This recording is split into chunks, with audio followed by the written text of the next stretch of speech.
हरियाणा की राजनीतिक राजधानी रोहतक में बीती रात हुए गोलीकांड को लेकर पुलिस के हाथ अभी तक खाली हैं।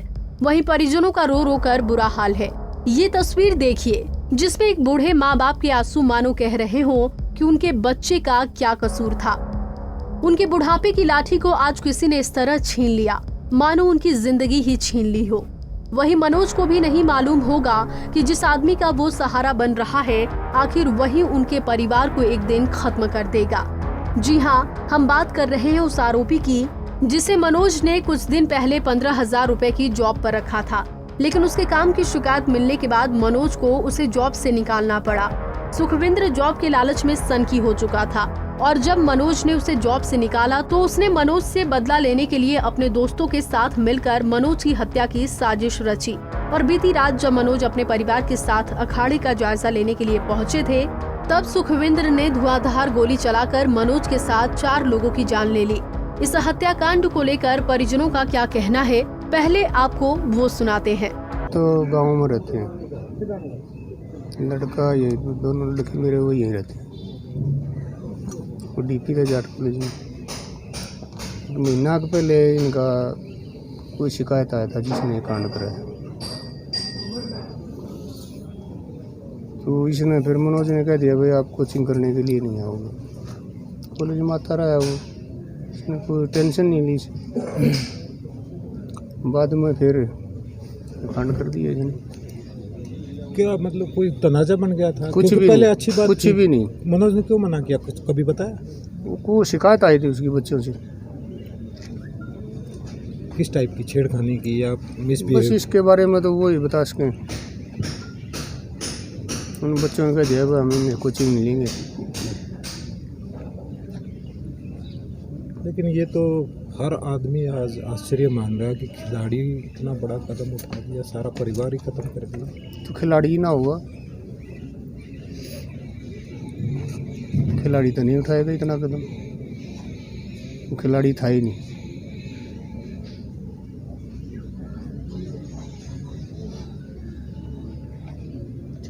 मनोज का स्वभाव बहुत अच्छा था, हम मिलते रहते थे उससे। लेकिन इस तरह का तनाजा क्यों बढ़ा है इसका अभी तक पता नहीं चला। ये तो पूरी पब्लिक बता सके जो उससे मिलने सारा है। नहीं, हम कह रहे हैं इतना मधुर और इतना सिर्फ ये है कि उसको तो मना कराया है, कोचिंग देने से मना कराया कि आप कोचिंग नहीं देंगे, आपकी शिकायत आई है।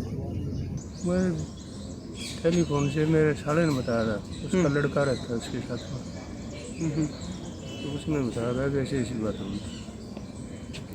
तो इसमें मनोज को गोलियां लगी? मनोज को भी, साक्षी को भी, पोता है एक सरकार जिसको क्या कारण था, कुछ पता चला? क्या रंजिश थी इनका? कारण ये था कि मनोज प्रैक्टिस करवाता है बच्चों की जाट कॉलेज में। हाँ। तो उसने ये 15,000 रुपये महीने के ऊपर कोच रखा था सुखविंदर। तो इसका कुछ शिकायतबाजी लड़कों से या लड़कियों ने शिकायत करी थी इसको मनोज ने मना कर दिया कि भाई आप प्रैक्टिस कराने नहीं आओगे। बस इतनी बात थी और इससे ज़्यादा कुछ भी नहीं। आरोपी को पहले जानते थे ये? हाँ, साथ में रह रहे। अच्छा, वो भी कोच?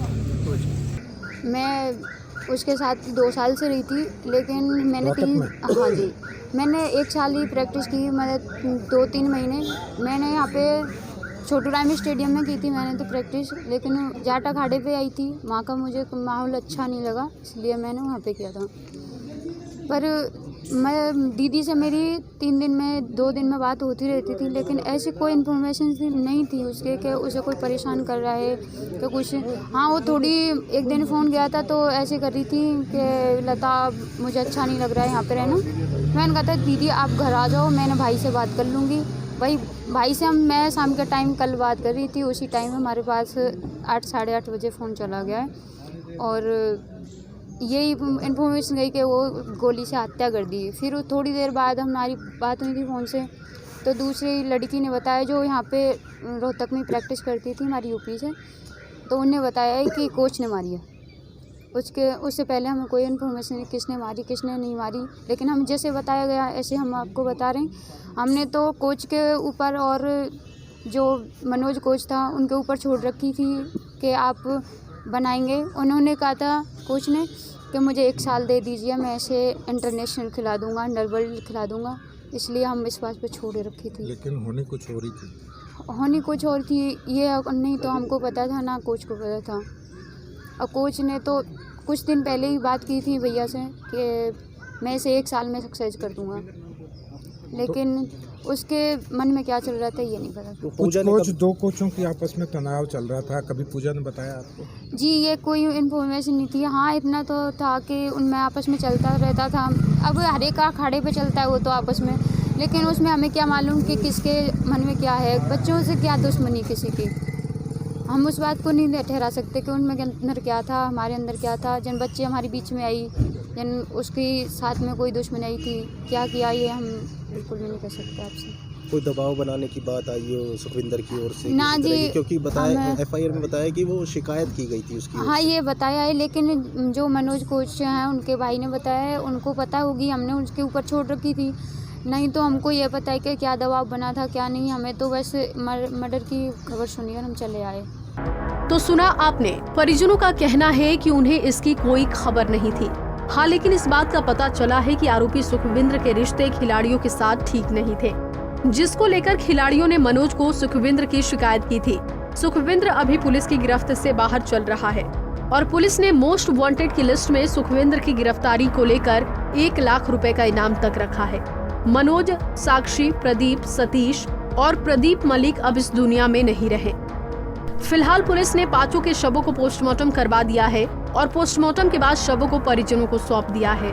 रोहतक से दीपक भारद्वाज, पंजाब केसरी टीवी।